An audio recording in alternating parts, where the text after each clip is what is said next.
Se você curte velocidade e quer saber tudo sobre o desempenho dos brasileiros que estão competindo nas pistas internacionais, seja muito bem-vindo a mais uma edição do nosso podcast Mundo Afora, nossa edição número 39 desse conteúdo sobre o esporte a motor, que é associado ao site f1mania.net, que é onde você acompanha diariamente as notícias sobre os brasileiros que competem nas pistas internacionais. E eu já convido você a seguir F1 Mania lá nas redes sociais, procura no Twitter, no Facebook e no Instagram por site F1 Mania e também, evidentemente, assina o feed de podcasts do F1 Mania, porque tem muita coisa boa de segunda a sexta. A gente vai falar no finalzinho desse episódio do cardápio de podcasts do F1 Mania, no qual o nosso querido Mundo Afora está inserido. Eu sou Alexander Grunwald, o Fórmula Grum, jornalista especializado em automobilismo, e eu estou mais uma vez com os meus parceiros desse bate-papo sobre os brasileiros que competem no exterior, o Leonardo Marçom e o Felipe Giacomelli, também jornalistas especializados, e a gente tem assunto para essa semana, porque tivemos brasileiro fazendo um ótimo papel na NASCAR, a maior categoria do automobilismo norte-americano. Leonardo Marçom, que orgulho do menino Miguel Paludo, hein? Ah, que orgulho do gaúcho, viu, Grum? Primeiramente, alô, Grum, alô, Felipe, alô, você que nos acompanha.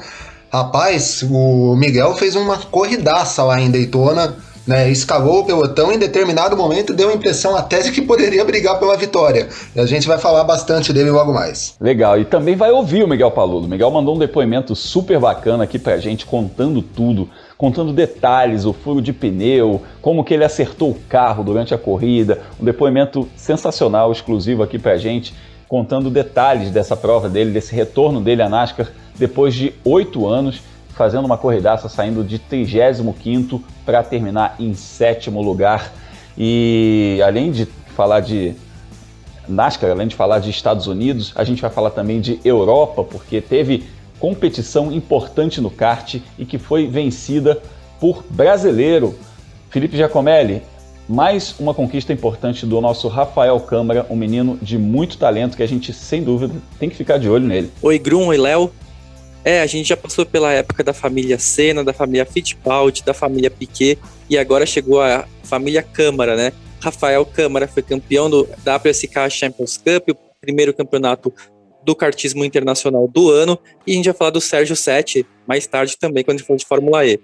Mas eles não são parentes, né? É só uma coincidência, mas quem sabe tá surgindo uma nova dinastia aqui no Brasil. É isso aí, eles não são parentes, mas os Câmaras estão fazendo bonito por aí. Inclusive, vamos falar bastante a respeito de Fórmula E. No final desse episódio, a gente vai fazer um bloco especial sobre a abertura da temporada da Fórmula E, que promete bastante esse campeonato, um campeonato até de transição, em que a gente tem dois brasileiros, o Sérgio Sete Câmara e o Lucas de Grassi. São cenários muito diferentes para eles, mas boas expectativas para ambos nesse campeonato. E ainda tem outros assuntos. A gente vai falar de Brasil permanecendo na Fórmula 1 com o Pietro Fittipaldi, que segue aí como reserva da Haas, também mandou mensagem para a gente comentando a respeito disso. E a gente ainda vai falar de Fórmula 3 asiática, Asian Le Mans Series, categorias nos Estados Unidos, enfim, tem um cardápio bastante variado para a gente começar a conversar sobre os nossos brasileiros mundo afora. Então vamos embora, vamos viajar para falar bastante a respeito deles.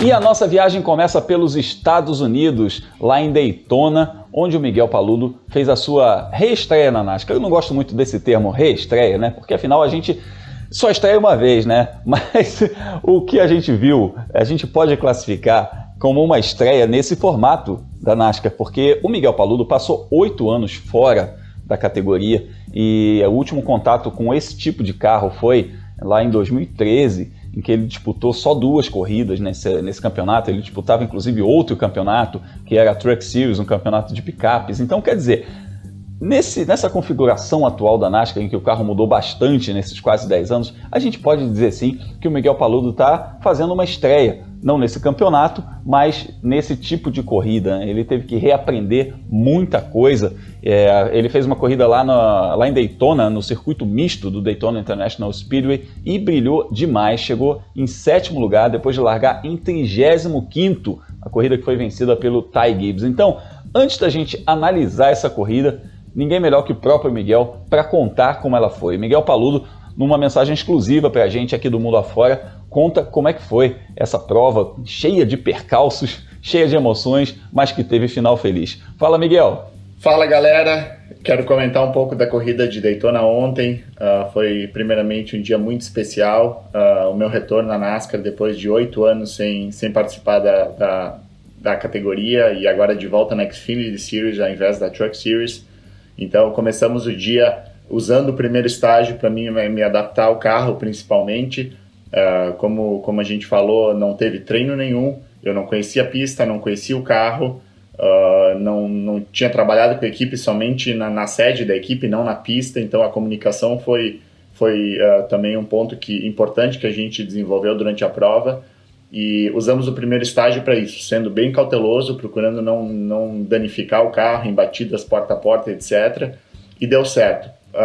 Paramos um pouco antes do final do estágio, relargamos mais para frente, o ritmo era bom e eu estava com um pouco problema de freio, o carro estava travando o freio e eu comecei a trabalhar o bias do carro, que é um bias um pouco diferente que eu tenho na Porsche Cup. E aí eu tentei aprender o mais rápido possível e eu descobri depois do furo de pneu, ou seja, o carro estava dando umas travadinhas, mas ele não dava a sensação que estava arrastando roda. Então isso mexeu um pouco na minha cabeça, porque eu não sabia que estava travando praticamente toda a freada. Então quando o spotter me deu o feedback que estava travando, logo meia volta depois começou a trepidação e eu chamei no rádio e falei que eu estava com uma trepidação e o meu crew chief falou, your call, você que decide se quer parar ou não. E foi nesse momento que o carro 02, se eu não me engano, passou reto na última chicane e eu achei que ia dar uma amarela e eu não entrei. E aí chegou no final da reta, na curva 1, na curva 1 e o carro acabou furando o pneu, eu tive que dar uma volta de 4 minutos e meio aí. Também fui bem devagar para não danificar o paralama, o pneu não estourar e destruir tudo. E o time como um todo manteve a calma. Eu sei que as corridas de NASCAR têm uma dinâmica muito diferente, e o meu objetivo era recuperar a volta que conseguimos logo na sequência, e mais uma vez partindo do final do pelotão fomos para o terceiro estágio. Eu acertei o freio que eu tinha comentado antes. Eu passei o freio um pouco para trás e isso resolveu meus problemas de freagem, eu conseguia frear mais dentro. Eu já estava entendendo um pouco mais da dinâmica do carro, de potência, de balanço. Ele tem muita transferência de pesos em curvas, e isso foi uma curva de aprendizado para mim. E eu estava mais tranquilo no último estágio para poder atacar mais as curvas, para poder ser mais agressivo, e foi o que eu fiz. Nas relargadas também fui bem agressivo, e procurando avançar no pelotão. Acho que o resultado foi muito positivo, um top 7 com gostinho de quero mais. O nosso ritmo era entre os 4 e 5 primeiros no terceiro estágio, o que me deixa muito confiante para as próximas etapas. O time 8 fez um trabalho excelente, a minha comunicação com o Taylor Moyer, meu crew chief e o meu spotter foi fantástico. Os pit stops que foram feitos pelo crew do carro 48 da Cup também foram maravilhosos. A Brent, eu queria novamente agradecer a Brent pelo apoio. Eu acho que foi um dia muito especial, tanto eu como meu companheiro Justin Allgaier andamos juntos uma parte da prova, e isso foi muito positivo como um todo. Então eu queria agradecer muito a todos vocês que torceram. Eu quero responder a cada um de vocês, mas se eu não conseguir, eu quero deixar aqui meu muito obrigado. Apesar do resultado ser fantástico, o Brasil de volta à NASCAR, eu queria muito que vocês entendessem que a energia positiva e as vibrações que foram enviadas ontem é uma parte especial que eu levo do dia de ontem, deixa o meu dia ainda melhor. Então vamos lá, eu estou pronto já para para a próxima etapa no Texas, no Circuito das Américas, onde vai ter treino e qualify, ou seja, a gente vai largar bem mais para frente, se Deus quiser, e eu já conheço um pouco da dinâmica do carro, e eu tenho certeza que a gente vai fazer um grande trabalho. Então, valeu. Até a próxima. Excelente, excelente. A gente ficou torcendo muito aqui. Miguel, você está de portas abertas aqui no Mundo Afora para participar sempre que quiser e tenha certeza que a gente aqui, não só nós três, mas também quem está nos ouvindo, está muito na torcida pelo teu sucesso, porque é muito bacana a gente ter um brasileiro na NASCAR e um brasileiro fazendo bonito como você fez. A gente viu que foi uma prova de altos e baixos e tal, mas por um instante, Léo, deu aquela impressão que o resultado poderia ser ainda melhor, né? A gente chegou a sonhar ali com um top 5, um top 3, né?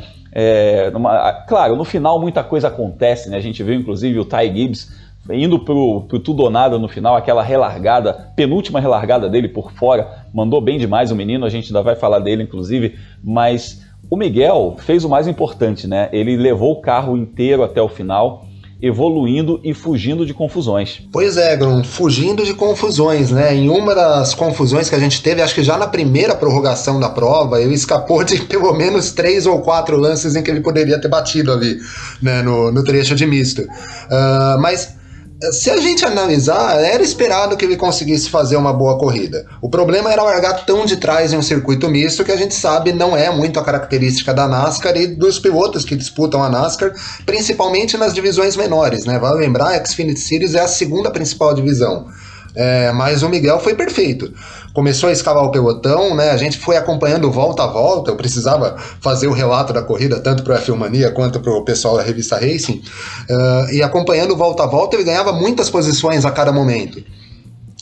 Isso possibilitou ele relargar na 7ª colocação, avançar para 5º em determinado momento da prova. Ele era o 5º colocado, colocando pressão em cima do Justin Allgaier, que é o companheiro de equipe dele, e que corre o tempo todo, corre em tempo integral lá na NASCAR.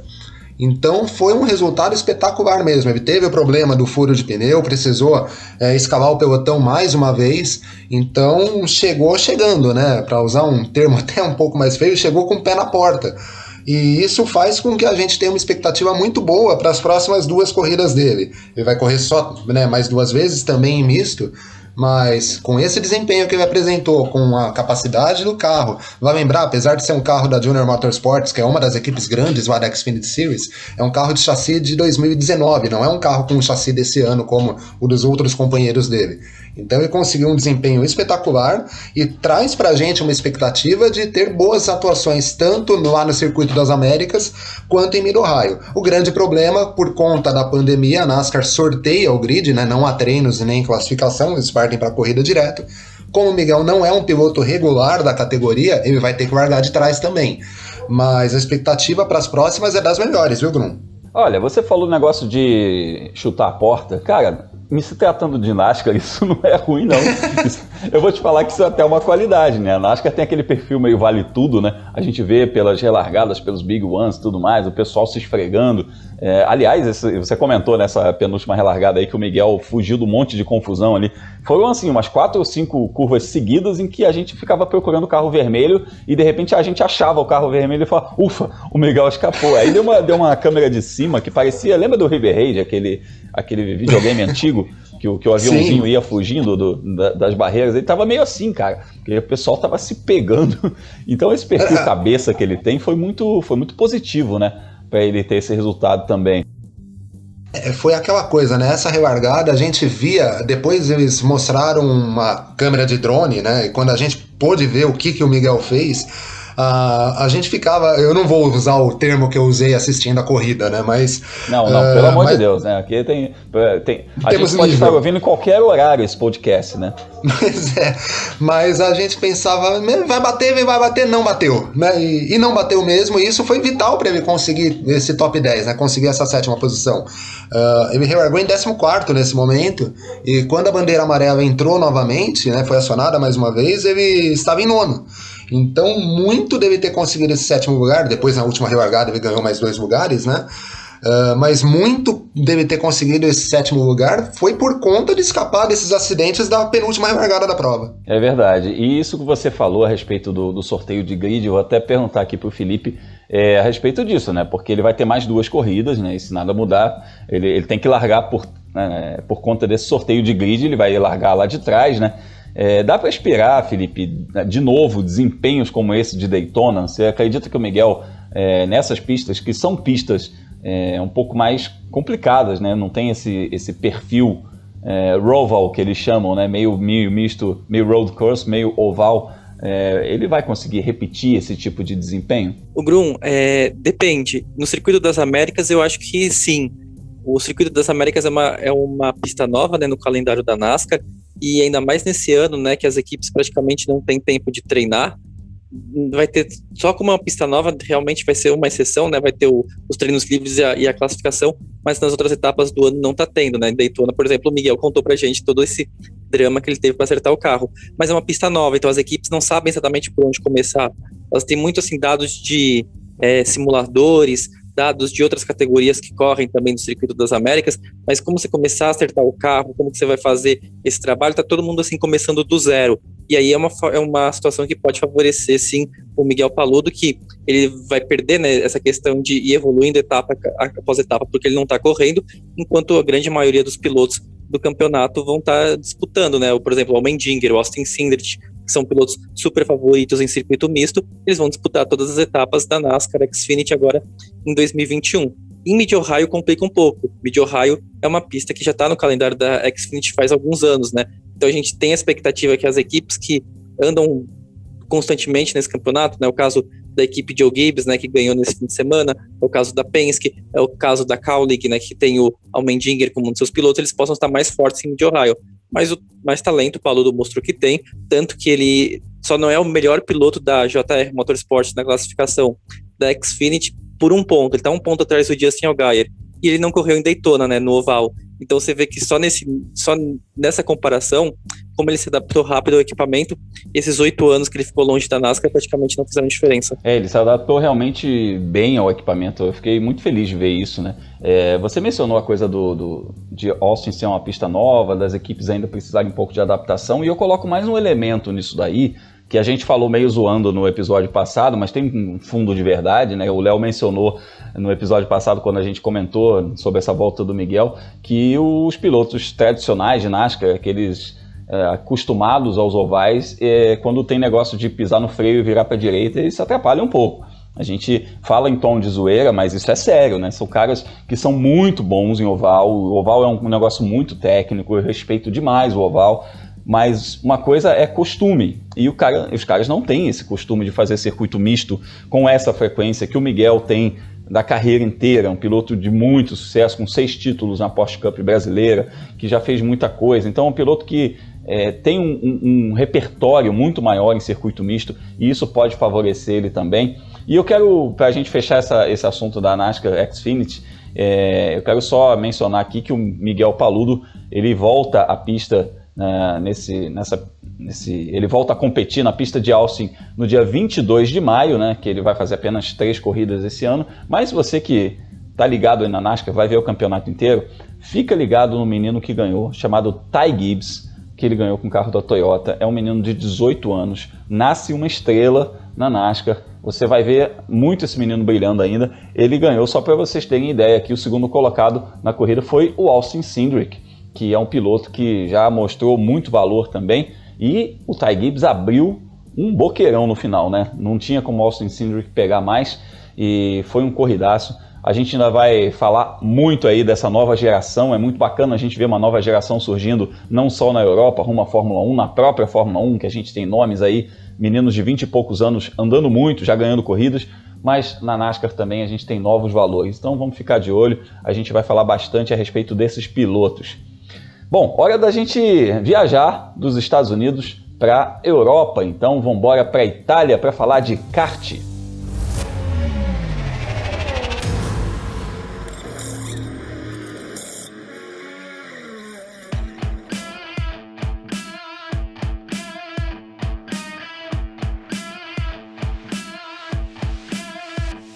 Chegamos ao kartódromo de Adria, na Itália, para falar do Rafael Câmara. Um brasileiro que tem um perfil, assim, você olha para ele, aquele menino calminho, fala pouco, de óculos e tal, bota o capacete, senta no kart, acelera uma barbaridade. E ele estreou na temporada 2021 com vitória. Ele ganhou o WSK Champions Cup, que é um campeonato, um torneio. Não chega a ser um campeonato, né? É um torneio importante lá na Europa. E que é importante também ele começar bem, porque ele estava mudando de equipe, né? Então ele tomou a liderança no finalzinho, né, ali da corrida, né? Ele ficou se alternando ali entre segundo e terceiro. Isso mostra também a maturidade dele para dar o bote na hora certa, né? Para conseguir a vitória nesse final de corrida. Então ele ganhou de 2 pilotos, que eu quero inclusive que Felipe Giacomelli fale para a gente do currículo desses meninos e do que esses meninos prometem, para a gente ter uma ideia do que foi essa conquista do Rafa Câmara. Grum, olha só, o pódio, um pódio bem tranquilo, né? A gente teve em Adria nesse fim de semana. O terceiro colocado é um britânico chamado Arvid Lidblad. Ele é protegido do Oliver Rowland, que foi aquele piloto que disputou a Fórmula 2 há alguns anos, chegou a fazer uns testes pela Renault e atualmente ele defende a Nissan na Fórmula E. Ele é um piloto não oficial do Red Bull Junior Team. Ele tem apoio da Red Bull, né? E assim, se ele conquistar bons resultados no kart, a tendência é que ele suba para os monopostos no ano que vem com o apoio, né, da fabricante de energéticos. O segundo colocado é um piloto chamado Andrea Kimi Antonelli. Ele chama Kimi por causa do Kimi Raikkonen, inspirado no antigo piloto da Ferrari, mas ele tem um contrato com uma outra equipe, com a Mercedes. Ele é tão promissor, esse piloto, que, assim, ele vai chegar na Fórmula 1, não é muita dúvida. A comparação hoje, assim, ele é o novo Lando Norris, é o novo Charles Leclerc, é o novo Esteban Ocon, é nesse nível que ele é tratado, sabe? George Russell pra cima. Que ele, assim, é a grande promessa do kartismo atual, é esse Andrea Kimi Antonelli. E competindo contra esses dois, o Rafael Câmara foi o ganhador nesse fim de semana. Então, é assim, quando você tem um adversário muito forte, quando você está com concorrentes que fazem parte, né, das equipes juniores de Fórmula 1, e você se destaca contra eles, você está fazendo muito bem para o seu currículo. E é isso que a gente espera que o Rafael Câmara esteja fazendo, né? Que ele tenha chamado a atenção dessas equipes de Fórmula 1 e quem sabe, né, ele consiga também entrar nesses programas juniores e fazer carreira rumo à principal categoria do automobilismo mundial. Só falando um pouquinho da equipe dele, né, ele assinou com a Kart Republic. Essa é a grande fabricante de equipamento, né, no kartismo internacional nos últimos anos. Eles foram campeão mundial em 2019, foram campeão europeu no ano passado. Eles só não ganharam o mundial no ano passado porque choveu muito em Portugal, e aí os carros da Tony Kart aí tiveram um pouquinho de vantagem. Mas assim, ele tá num foguete, né, o Rafael Câmara. É um ano para ganhar e se firmar rumo à Fórmula 1. E olha que a gente tá falando do kartismo, né, então ainda tem um longo caminho pela frente. A gente vai falar bastante a respeito desse caminho, porque a gente já tem informação aqui que no meio desse ano o Rafa vai começar a fazer a sua transição para os monopostos, vai começar a treinar com carro de Fórmula 4, para quem sabe no ano que vem já fazer essa transição para a Fórmula 4, para o automobilismo, para as categorias de base rumo à Fórmula 1. Ele tem só 15 anos. E aproveito, inclusive, né, para você que está interessado em conhecer um pouco mais a respeito do Rafa Câmara, entender quem é ele, tem um vídeo lá no meu canal, Fórmula Grum, que foi ao ar em janeiro de 2020, falando, é uma entrevista com o Rafa Câmara, né, falando sobre o vice-campeonato mundial. Ele tinha acabado de ser vice-campeão mundial de kart. Então você quer conhecer um pouquinho mais a respeito dele, né, do jeito, do estilo, das referências, das ambições, etc., dá uma olhada lá no meu canal Fórmula Grum para conhecer um pouco mais sobre o Rafael Câmara. E a gente estava falando aí dos adversários dele, o Andrea Kimi Antonelli, e o Léo, que gosta muito de futebol também, vai lembrar daquelas matérias que todo ano tem sobre os jogadores com nomes engraçados na copinha, né? A Copa São Paulo de Futebol Júnior, tem muitas homenagens a outros jogadores, aí às vezes com umas grafias meio esquisitas, inclusive, né? E essa coisa do Kimi ter inspirado o nome do piloto me lembrou isso. E agora, o próximo Mundial de Kart está marcado aqui para o Brasil. A gente está falando do piloto que já foi vice-campeão mundial, Léo. Correr em casa pode fazer diferença para o Rafa? Pode, enfim, vir esse título mundial que a gente não vê aí desde 1998? Primeiramente, saudades Copinha, né? A gente não teve nesse ano, né? Saudades matérias da Copinha, que às vezes são melhores que os jogos. Eu gosto muito das matérias da Copinha, devo dizer. Quase sempre são melhores, inclusive. Mas sim, viu, Bruno? Ele tem condições de ser campeão mundial correndo em casa, sim. Vale lembrar, esse Mundial de Kart em Birigui era para ter acontecido no ano passado, né? Por conta da pandemia, dos problemas de logística, o Mundial acabou acontecendo lá em Portugal, como o Felipe disse. Mas teremos o campeonato acontecendo lá no Speed Park, lá no final do ano, né? Já nas vésperas aí do Natal. E eu acredito que ele possa conseguir sim. Por que eu acredito isso? Ele foi campeão brasileiro correndo lá em Birigui no final do ano passado. Então ele deve enfrentar. Então ele já conhece o traçado, ele já conhece as condições, né, climáticas de Birigui no final do ano, aquela região do estado. Para quem nunca foi, Birigui é uma cidade próximo de Araçatuba, já se aproximando do Mato Grosso do Sul, então é muito quente, muito quente. É um sol para cada milharal ali, né? Um sol para cada milharal, literalmente.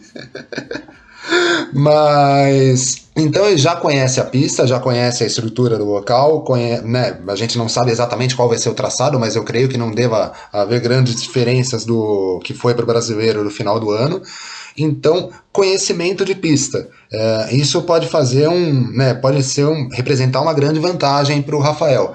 Além disso, o fato dele já começar a temporada enfrentando kartistas tão fortes como o Antonelli quanto o Lindblad, e mesmo rivais nacionais, também ajudam ele a manter um nível bastante alto. Então, dá para ser campeão sim. O kart é um pouco complicado a gente cravar, porque diferente do que a gente vê em categorias de carros, né, seja monoposto ou seja turismo, você tem o lance do campeonato ser eliminatório, né? Você precisa se classificar, depois você tem as pré-finais, tem a decisão. É importante, né? Óbvio, você precisa chegar na final, mas é importante você chegar na final bem posicionado, né? Vindo de boas corridas nas pré-finais, para não precisar escalar tanto o pelotão e poder brigar. A corrida de kart ela é muito igual, né? Entre os competidores. Então, ele precisa fazer um campeonato muito redondinho para poder brigar por esse título. Mas sim, tem condição de brigar sim. Total condição de brigar, e lembrando desse campeonato brasileiro que você mencionou, ele ganhou ao melhor estilo Rafa Câmara.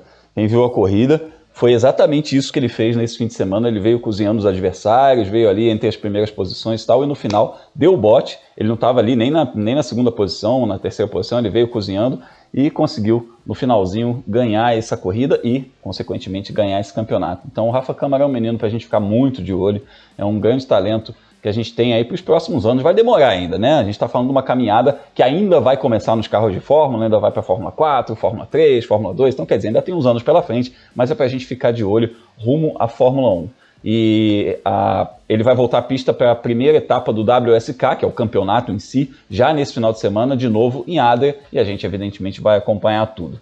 Bom, a gente está numa ponte aérea meio maluca aqui, porque a gente saiu da América do Norte para a Europa, e agora a gente vai voltar para a América do Norte, só que com um pezinho na Europa. Você vai entender já já. Vamos viajar mundo afora.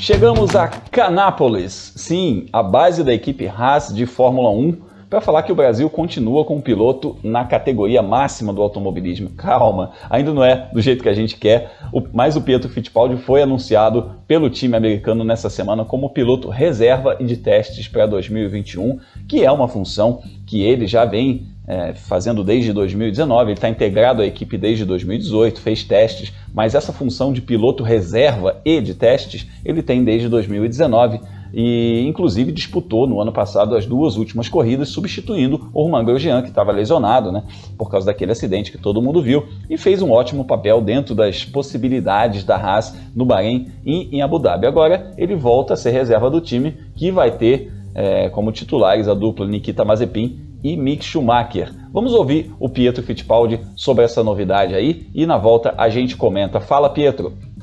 Fala, pessoal, estou muito feliz de anunciar que vou continuar como piloto de teste e reserva da Haas. É meu terceiro ano com a equipe, estou muito feliz. Queria agradecer o Dini e o Gunther pela oportunidade e pela confiança. O ano passado fiz 2 grandes prêmios com a equipe, que foram muito bons. Eu, ganhei muita experiência também. Com essa experiência, com certeza vai me ajudar a contribuir mais com a equipe esse ano. Estou muito feliz já ansioso pela primeira corrida em Bahrein.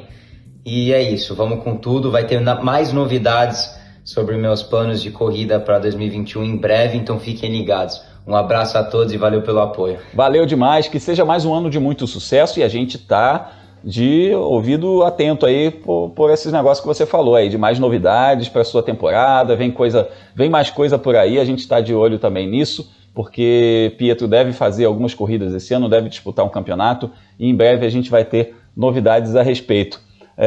Mas bom, Léo, Felipe, vou fazer a mesma pergunta para vocês dois. É merecida a manutenção do Pietro na Fórmula 1, né? Se a gente considerar o trabalho que ele fez, e não só o trabalho que ele fez, mas principalmente a lealdade dele ao time, né? Isso é muito considerado, né?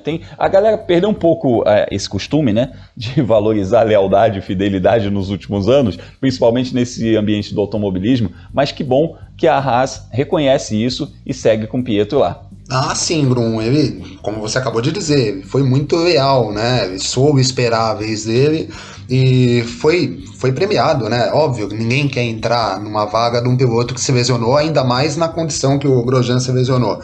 Mas conseguiu essa vaga de titular nas 2 últimas etapas do ano passado e fez um bom papel, sim. A gente olha para o resultado puro e simples, dá a impressão que não foi bem, né? 17º, 18º, ficou ali fechando o grid. Mas para a realidade da Haas, ele fez um grande papel. Em uma das corridas, ele andou muito próximo do Kevin Magnussen. Então, é merecido sim, pela lealdade que ele teve, pelo desempenho que ele demonstrou nas 2 corridas em que ele participou, né? E é importante continuar esse trabalho. Se ele tem pretensões de fato virar titular, aí titular definitivo, como a gente vai ver esse ano com o Mick Schumacher e com o Nikita Mazepin, é importante que ele continue como reserva da Haas. E aí não importa que a Haas seja uma equipe com menor recurso, que seja uma equipe que tenha andado atrás nos últimos anos. É interessante para ele ficar lá. É merecido, na minha opinião é bastante merecido, sim, e mantém o Brasil com um pezinho na Fórmula 1, né? Numa dessas ele consegue entrar no grid definitivamente. E Grum, mais do que a lealdade também, a gente precisa lembrar que o Pietro Fittipaldi é um dos pilotos de reserva e piloto de teste mais experientes, né, do atual grid da Fórmula 1.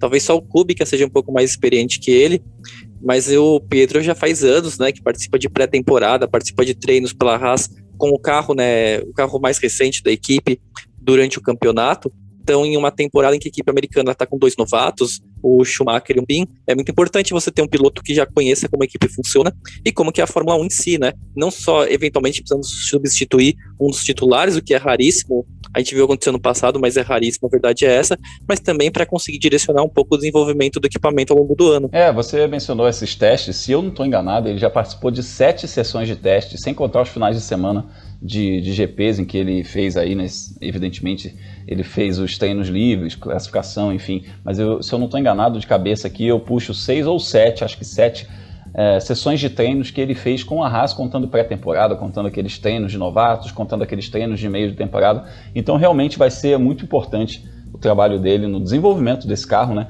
Que é um carro que a gente não sabe como vai nascer, porque a Haas vem aí em dificuldades financeiras, inclusive a escolha do Mazepin tem muito a ver com isso, então talvez não venha aquele grande carro, também depende da Ferrari, do que a Ferrari vai desenvolver do motor, já que muita coisa que a Ferrari faz, a Haas compra, né? Então a gente não sabe muito o que esperar a respeito desse campeonato.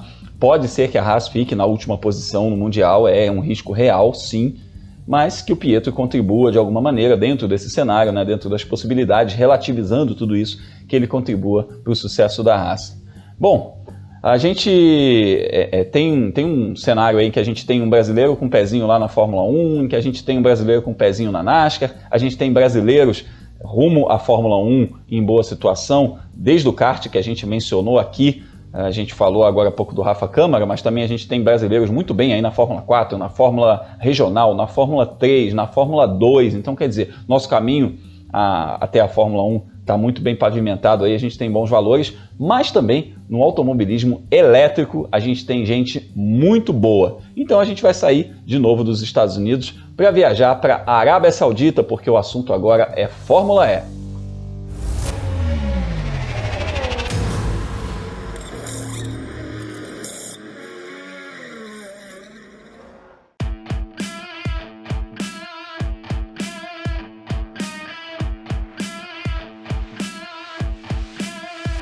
Chegamos a Al Diriyad, onde a Fórmula E vai dar o pontapé inicial da temporada 2021 nesse fim de semana, com o EPRI de Diriyah. Na verdade, os dois, né? Porque vão ser 2 corridas. Essa etapa vai ter 2 corridas, uma na sexta-feira e outra no sábado, nesse circuito de rua que é próximo à cidade de Jeddah. E temos 2 brasileiros no grid nesse ano. O Lucas de Grassi, que segue aí para sua 8ª temporada na categoria, sempre correndo com a Audi, e o Sérgio Sete Câmara, que estreou no fim do ano passado, naquele festival de Berlim, nas últimas provas da temporada, e que vai defender a Dragon Penske mais uma vez.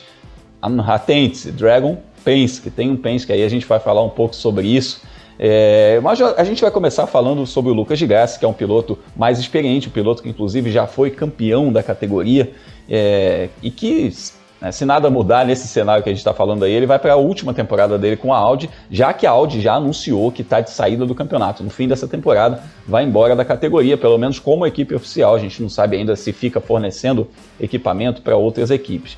Mas falando do de Grassi, a gente tem aqui uns números que são, assim, assustadores no bom sentido. O de Grassi tem 69 largadas e fez 33 pódios nessas 69 largadas, sendo desses 33 pódios, 10 vitórias, largou 3 vezes na pole e fez 7 melhores voltas e foi campeão na 3ª temporada. Então, vamos ouvir Lucas de Grassi para saber qual é a expectativa dele para essa temporada 2021 da Fórmula E. Fala, Grum, aqui é o Lucas de Grassi e, se preparando aí para a primeira etapa do Campeonato Mundial de Fórmula E, que começa dia 26 e 27 de fevereiro em Riad, na Arábia Saudita.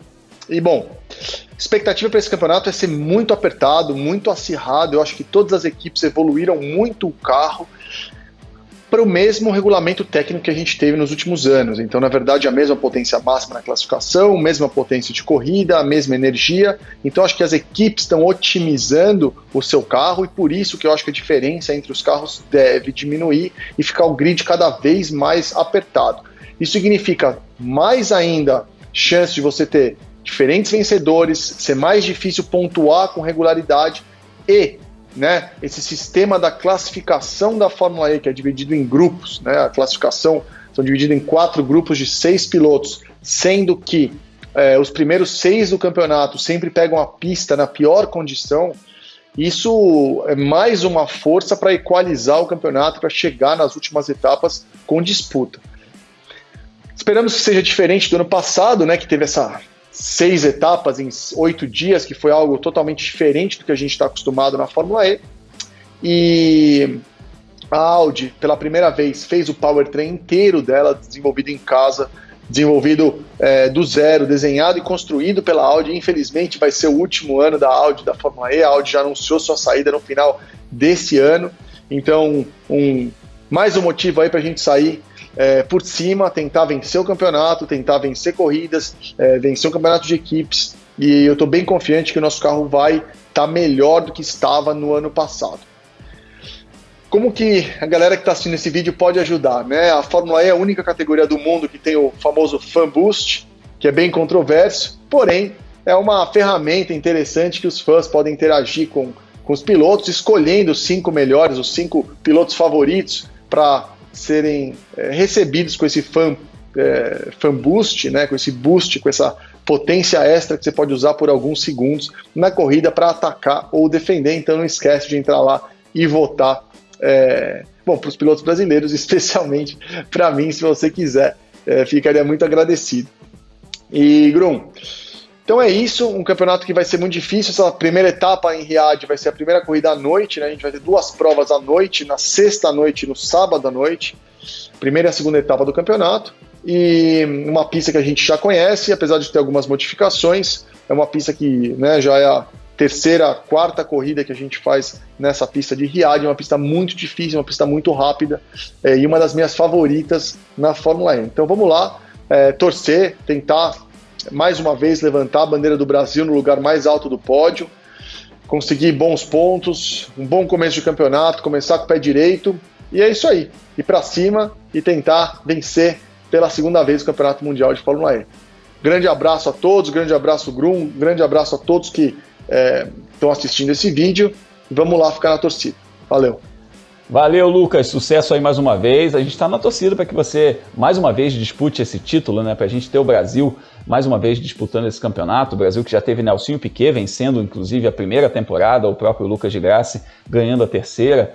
E, Léo, o que dá para esperar aí do Lucas nessa temporada? É um pouco incógnita, né? A gente não sabe se os alemães vão ser alemães como conhecemos, né? Aquela coisa de ser profissional até o último segundo, de dar tudo para desenvolver um carro até a última corrida, ou se essa coisa de saber que eles vão sair da categoria vai influenciar de alguma forma. Eu acho que de alguma maneira a coisa de ficar não como equipe oficial, mas fornecendo equipamento, pode pesar nessa balança aí. O que você acha?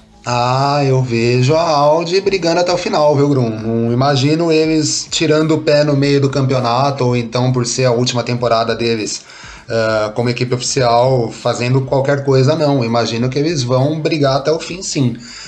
E aí, logicamente, a expectativa é que o de Grassi possa brigar em cima, brigar por vitórias, talvez até por títulos.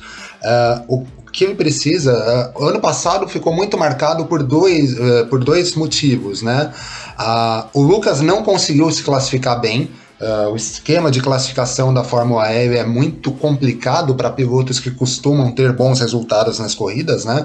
Quanto mais à frente no campeonato, antes você faz a sua classificação, e aí tem aquela coisa de o piloto que classifica antes pegar uma pista mais suja. As pistas da Fórmula E prioritariamente são circuitos de rua, então é mais complicado, né? Você conseguir uma volta boa de cara. Então ele teve que fazer muita corrida de recuperação numa categoria que você não tem parada de boxe, então você precisa de fato sair ultrapassando seus adversários para conseguir escavar o pelotão. E o outro ponto é que o carro da Audi no ano passado ficou devendo para alguns adversários, né? Destacadamente a Tectita, que é a equipe que venceu os últimos 3 campeonatos, né? 2 com o Jean-Eric Vergne e uma com o Antônio Félix da Costa, e também a Mercedes, né? Que acabou fazendo o vice-campeão com o Stoffel Vandoorne, ganhando a última dessas 6 corridas em Berlim, né, na temporada passada. Então a expectativa é boa. Se a gente pegar no papel, a Audi vai brigar por título de construtores, o de Grassi tem condição de brigar pelo título de pilotos. Mas ela precisa começar bem, né, ela precisa partir bem desde o início. Isso a gente não tem visto a Audi fazer nos últimos anos. Nesse sistema de classificação realmente é complicado, né? Quando nem todos têm condições iguais, não há meritocracia que resista, né? A gente sabe muito bem disso na prática, né? Na vida cotidiana, especialmente aqui na vida do brasileiro, né? Então os pilotos, eles percebem isso um pouco na prática, não é aquela coisa de que todo mundo tem o mesmo tempo de pista ao mesmo tempo, né? Então a Fórmula E faz essa coisa de meio que prejudicar um pouco intencionalmente quem está mais à frente no campeonato, deixar a pista um pouco mais suja para esse pessoal, para embolar um pouco o campeonato de propósito, e o Lucas pagou um pouco por isso.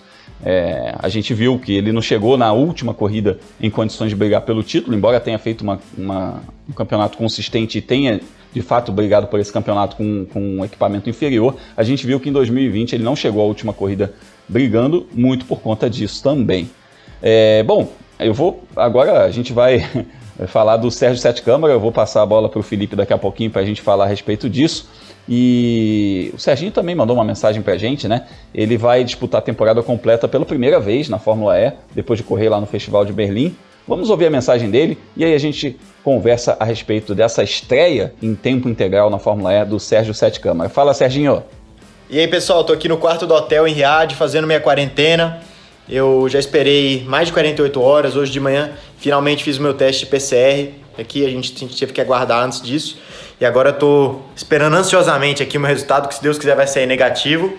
E nesse meio tempo fazendo alguns exercícios aqui no quarto, às vezes reunião ali com os engenheiros, tentando fazer tudo para não ficar doido aqui, né? Trancado no quarto, mas faz parte. Para quem não sabe, esse final de semana a gente tem nossas 2 primeiras etapas do campeonato 2021, campeonato mundial da Fórmula E. Eu tô muito animado. Eu já fiz algumas corridas ano passado como piloto reserva, mas essa temporada vai ser realmente uma temporada de estreia, então a situação que eu tenho muita coisa para aprender. Mas eu procurei fazer minha parte, estudar bastante, passei desde o início de fevereiro lá na equipe fazendo simulador, reunião com os engenheiros, o máximo possível que eu podia para chegar aqui com a sensação de que eu fiz minha parte, de que eu me preparei. Mas não vai deixar de ser desafiador. Todos os pilotos do grid são de altíssimo nível, têm experiência com o carro, com a pista, e eu vou ter que aprender tudo isso. Então, vamos ver como é que eu vou me sair.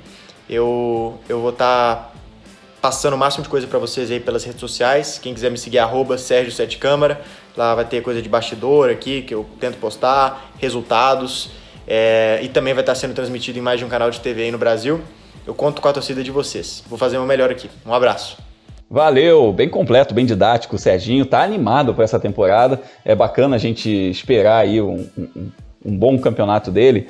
Embora a gente saiba, né, Felipe, que o equipamento não é dos melhores. A equipe vai correr com o mesmo carro da temporada anterior, que era um dos piores carros do grid. Mas tem uma coisa interessante aí que a gente tem que avaliar. A gente acompanhou de perto toda a trajetória dele nas categorias de base. Ele mostrou muito valor. Ele ganhou a superlicença dele através de bons desempenhos de briga por título na Fórmula 2, ele ganhou a superlicença para a Fórmula 1 e de repente desviou um pouco desse caminho, mas agora ele é piloto titular numa categoria top. Então a gente tem que falar isso também, né? O sonho da Fórmula 1, obviamente ele não deve ter apagado esse sonho, mas ele começou a pensar na sua carreira em longo prazo e agora está como titular numa categoria top. Só que é numa equipe que não é uma equipe tão competitiva assim. Dentro da realidade da Dragon, o que dá pra gente esperar do Serginho? E eu quero, inclusive, que a gente fale um pouquinho dessa coisa de ter o Penske no nome, né? Agora eles adotaram, né?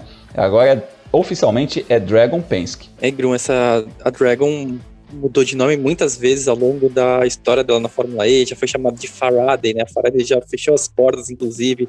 Temporada passada era a Geox. E aí Geox Dragon. Isso, aí o patrocinador foi embora. E aí agora eles realmente abraçaram o nome Penske, que é uma forma também de estar mais ligado à família. A Dragon, né, é do Jay Penske, filho do Roger Penske. O Jay Penske, durante toda a carreira dele, ele tentou sair, né, um pouco da sombra do pai. É claro que o sobrenome famoso abre muitas portas, mas a passagem da Dragon na Indy foi muito pequena, né, foram pouquíssimas temporadas, e depois ele percebeu que a Fórmula E, né, era a categoria em que ele poderia se firmar. Até agora ainda não se firmou, né, a Dragon não é uma equipe de ponta, e aí a gente tem a situação do Sérgio Sete Câmara nesse ano. Olha só, ele está numa equipe que constantemente muda de nome e perde patrocinadores. Nas primeiras 2 etapas desse ano vai ser com o carro do ano passado. O novo carro ainda nem começou a ser desenvolvido, quer dizer, foi desenvolvido, mas não está sendo testado. O Sérgio Sete Câmara é o piloto mais jovem do grid, então, em termos de carreira, é o menos experiente. Claro que na Fórmula E ele também tem outros estreantes, né, nesse ano, então ele está ali equilibrado. Por exemplo, ele, o Jake Dennis, que vai correr a BMW, tem ali mais ou menos a mesma experiência de nada, né, de só ter participado de alguns testes até agora. Mas tem um lado bom, né, porque assim, a Dragon, por mais bagunçada que seja, ela não é uma equipe que estruturalmente ela seja ruim, né? Não é porque o dono é um picareta, não é porque a equipe não sabe, que ela realmente assim, tomou decisões ruins, não conseguiu se estruturar de uma forma. Então, a hora que você bate no fundo do poço, a partir dali você só consegue subir. É um pouco a gente, assim, a gente acredita que a Dragon tenha essa capacidade de se organizar internamente, trazer engenheiros bons, mecânicos bons, diretores técnicos que entendam da Fórmula E, de automobilismo como um todo, para conseguir dar ordem na casa e a equipe conseguir evoluir nesse ano. E assim, quando você é o piloto mais jovem do grid, você não está brigando para esse ano, você está brigando pela sua carreira, né? E aí qualquer resultado positivo que o Sérgio Sete Câmara consiga, ele é um piloto muito bom em classificação, e aí é um item fundamental na Fórmula E, como o Léo mesmo falou na questão do de Grasse, corrida que ele conseguisse classificar nas primeiras filas do grid, de pontuar, vão ser ótimas para ele. A expectativa da Dragon para esse ano não é alta, então se ele conseguir ali alguns pontos com uma certa frequência, não cometer erros, se tiver poucos abandonos, acho que a gente pode considerar que é uma temporada muito boa, né? E aí quem sabe a gente pode também ter um ano muito bom dele, do não irmão dele, o Rafael Câmara, pra gente falar bastante deles nesse ano. O não irmão é ótimo. Pois é, só deixando claro, a gente falou do Rafael Câmara e agora está falando do Sérgio Sete Câmara, mas eles não são parentes.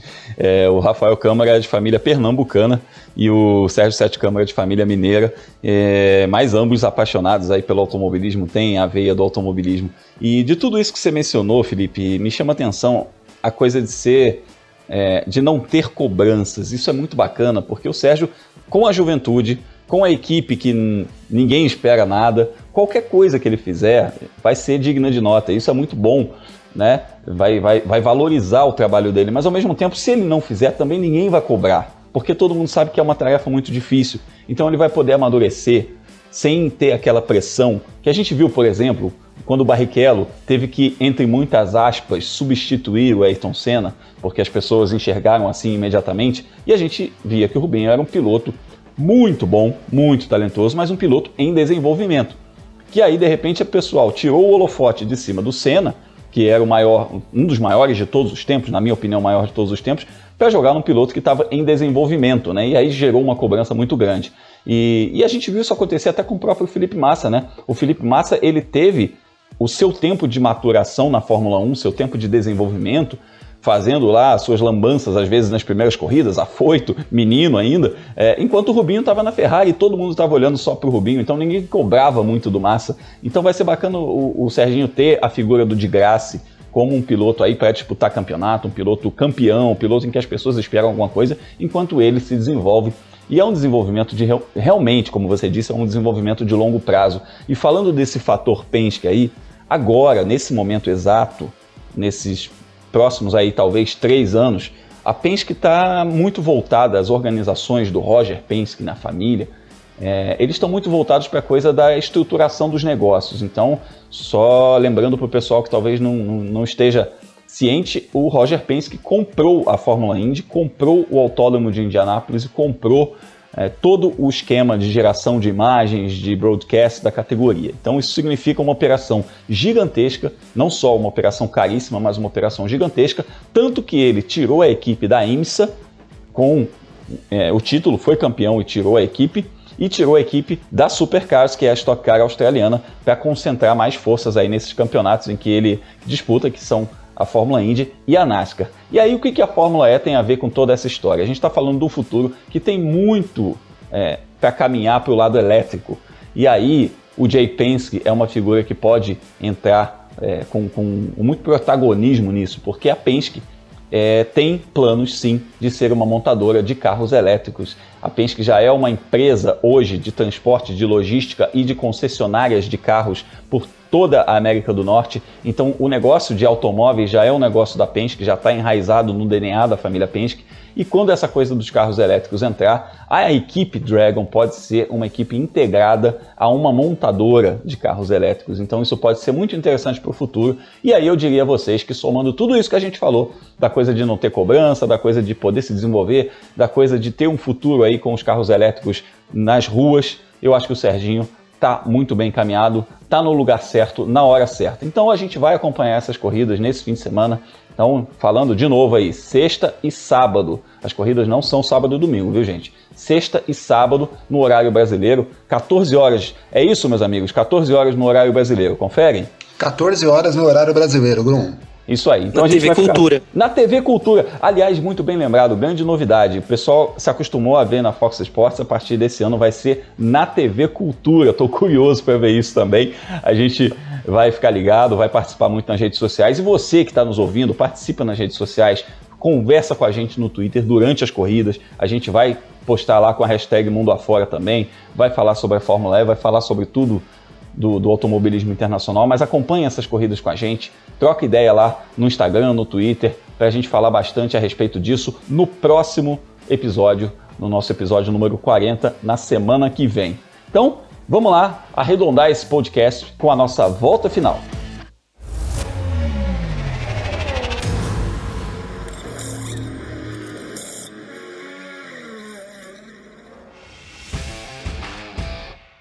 E a nossa volta final tem aí um giro de resultados por todo mundo. A gente começa falando da Asian Le Mans Series, que terminou sua temporada, aquela temporada que mal começou. Foram 4 corridas em 7 dias, 2 finais de semana seguidos ali, com 4 corridas, 2 na pista de Dubai e 2 na pista de Yas Marina, lá em Abu Dhabi. E o Marcos Gomes flertou ali com o pódio nessa rodada dupla final da Asian Le Mans Series, só que não conseguiu. Ele está correndo com uma Mercedes AMG GT3, faturou um 5º lugar e um 8º nesse circuito de Yas Marina, e o outro brasileiro nessas corridas, o Oswaldo Negri, foi 8º na primeira corrida e abandonou a segunda, ele que corre com uma Ferrari. A gente lembra que o Marquinhos também corria de Ferrari, a partir desse ano a equipe mudou, a equipe que era a campeã mudou para a Mercedes e sofreu um pouquinho com essa adaptação.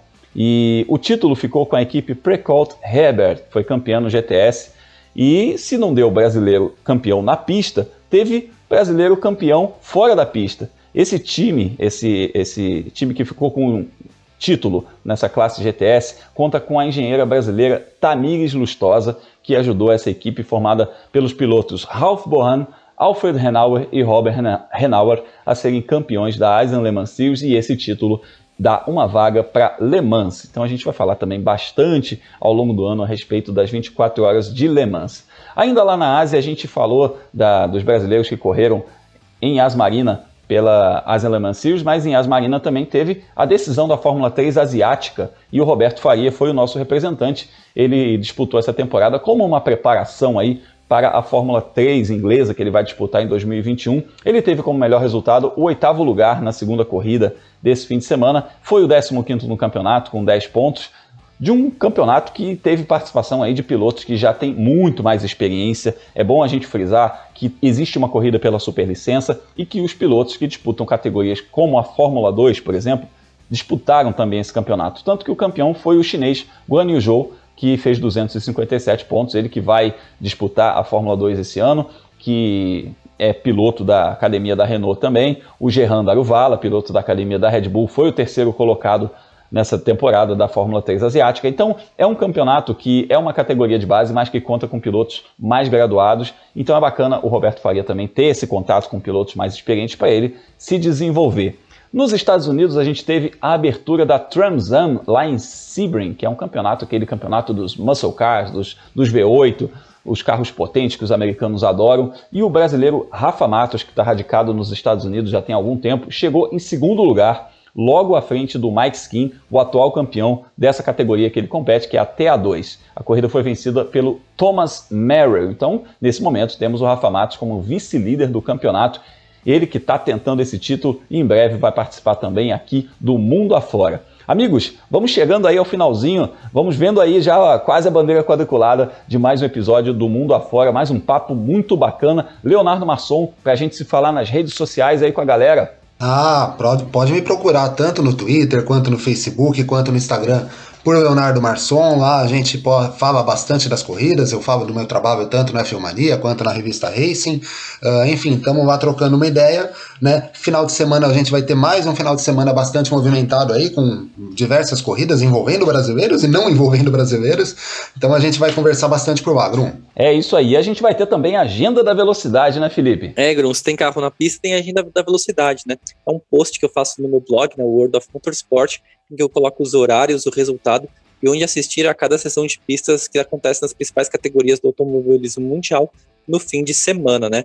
E aí, assim, se a pessoa perder alguma dessas sessões de pista, é só entrar no meu site novamente, que aí tem um link lá para os resultados. Eu publico essa agenda toda quinta-feira. E nesse fim de semana a gente falou por aqui, o destaque é mesmo a Fórmula E. E quem quiser falar comigo nas redes sociais, só procurar por Felipe Giacomelli, tanto no Instagram quanto no Twitter. E quem quer falar comigo, vai lá. Fórmula Grum, procura lá a gente no Twitter e no Instagram, também no Facebook por Fórmula Grum. E, gente, vai lá no canal Fórmula Grum no YouTube, já aproveito aqui e faço o meu comercial, porque a gente fez o Giro Mundo Afora essa semana, bastante ilustrado, com esses assuntos que a gente discutiu aqui no podcast. A gente tem trechos das corridas, a gente tem os depoimentos dos pilotos, a gente fala bastante a respeito do que os brasileiros fizeram. E vai ao ar nessa quinta-feira um especial a respeito dos brasileiros que estão competindo na Fórmula E, o que esperar deles, a gente vai falar bastante sobre isso também. Inscreva-se lá, youtube.com/Fórmula Grum, para você ficar sabendo do que a gente está falando aí dos brasileiros mundo afora, ativa as notificações, que aí o YouTube te avisa quando tem vídeo novo no ar. E a gente aproveita aqui, antes de encerrar, para convidar você, assina o feed do site F1 Mania, em qualquer agregador, no Spotify, Apple Podcasts, onde você quiser, assina lá e ativa as notificações do F1 Mania, porque você vai receber as notificações de quando tiver um Mundo Afora novo no ar, quando tiver um Full Gas Podcast também no ar, onde o Gabo Carvalho e o Gabriel Lima falam da MotoGP, e também do F1 Mania em ponto, que vai ao ar de segunda a sexta com o Carlos Garcia e o Gabriel Gavinelli falando das notícias, o nosso noticiário diário a respeito de Fórmula 1 e de várias categorias dentro do feed do site F1 Mania. E fica aí ligado nas redes sociais, conversa com a gente, troca uma ideia, vamos falar a respeito dos brasileiros que estão competindo mundo afora. Na próxima semana a gente está de volta com o nosso episódio número 40 e eu te espero. Um abraço, até a próxima!